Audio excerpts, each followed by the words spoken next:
Good afternoon, vinyl community. How are you, VC? Your Vicar of Vinyl's back with another video. It's noonish, just after noon on Christmas Eve. Merry Christmas Eve to you all.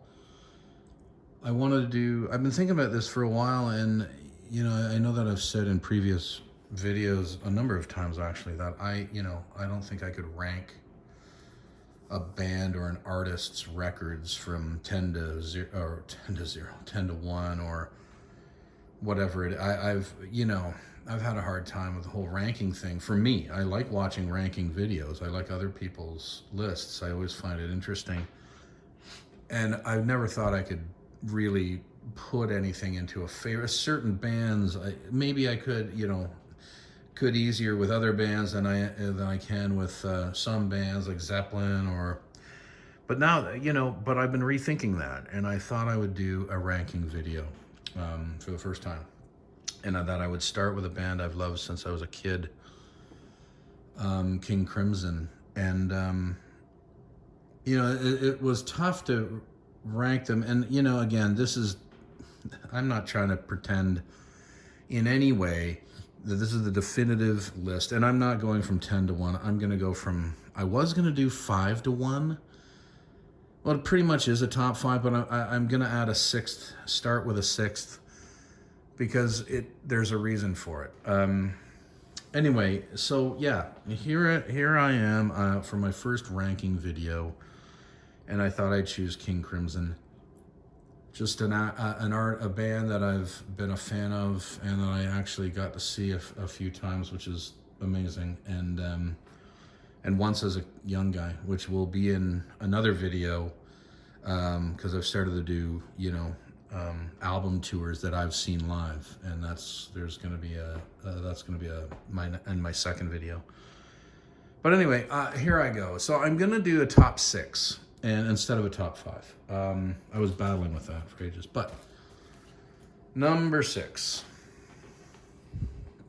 King Crimson Beat.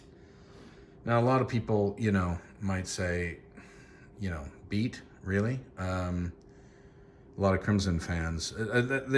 Not that it's a bad record or anything, but does it deserve to be in the top 5 or 6 or top 6? For me, it does. And the reason it does, it just has a lot of nostalgia to it for me. This was 1982, released in 82, and of course it was the second record with the great 80s, early 80s lineup of Robert Fripp, Adrian Belew, Tony Levin, and Bill Bruford.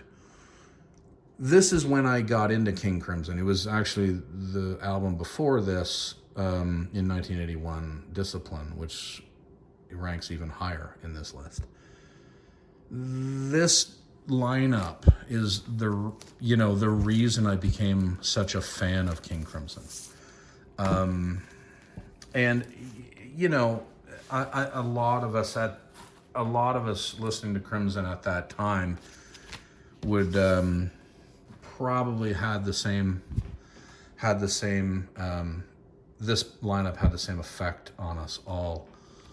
It does have the original inner there, but I don't know. I'm not really here to show the record so much as to talk about the ranking.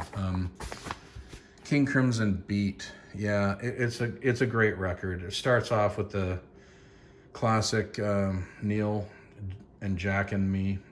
Heartbeat is a great track. Neurotica, The Howler.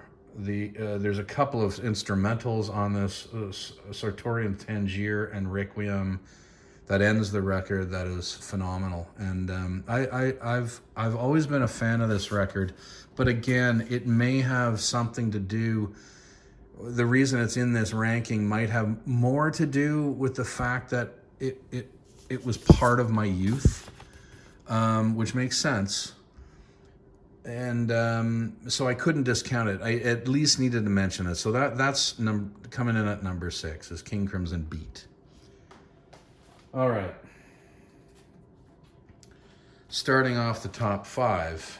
I think this is in a lot of people's lists. King Crimson, Starless, and Bible Black. blew my head off as a kid. And this is their 1974 release. It's the sixth record they released. This lineup of King Crimson was Robert Fripp, John Wetton on bass and vocals, the great Bill Bruford on drums, and David Cross on violin, viola, and et cetera with David Cross. Yeah, fantastic record. This is an original Canadian pressing. Only from what there's 8 tracks on this record. Only 4 of them have, lyrics and vocals, and the other 4 instrumental. Incredible. It ranks in a lot of people's King Crimson lists. It ranks in prog rock lists. It was a powerhouse record. It how do you describe it?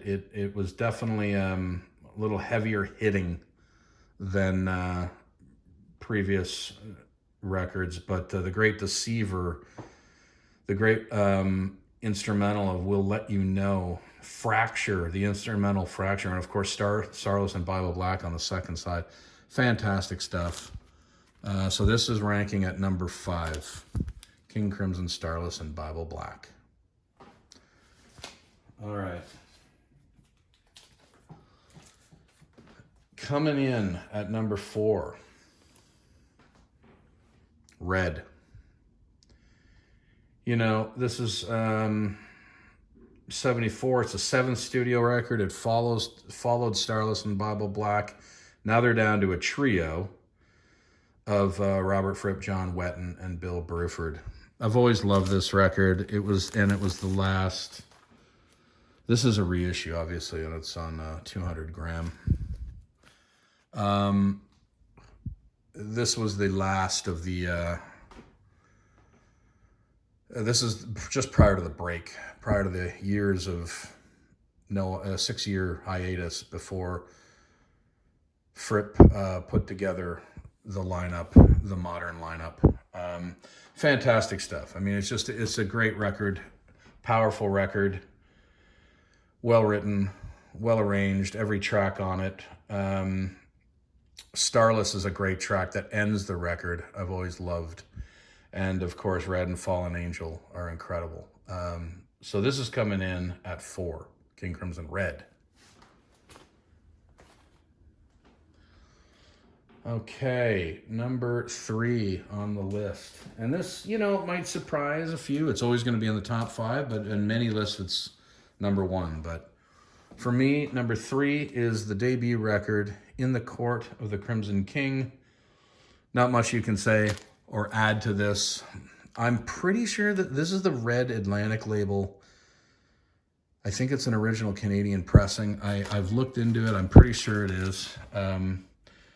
But yes, phenomenal record. It blew every psych rock, prog rock album out of the water in 1969. There was nothing like it. They completely were so unique, so different, so beautiful in I Talk to the Wind and things like that. It's unbelievable. 21st Century Schizoid Man, and then In the Court of the Crimson King, and it's crazy. Epitaph, Moonchild. I mean, yeah, it's front to back, fabulous. But for me, it's the 3rd best record of theirs. I'm ranking it number 3, In the Court of the Crimson King. It's just actually, it's In the Court of the Crimson King.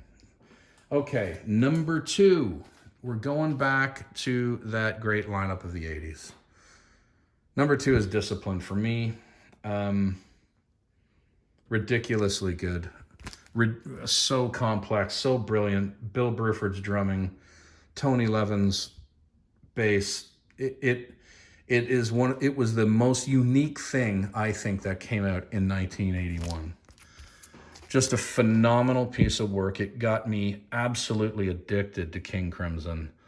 This was the album for me. And again, maybe it ranks this high in my list. It may not rank that high in yours, but it does for me because of the age I was at and the impact it had on me.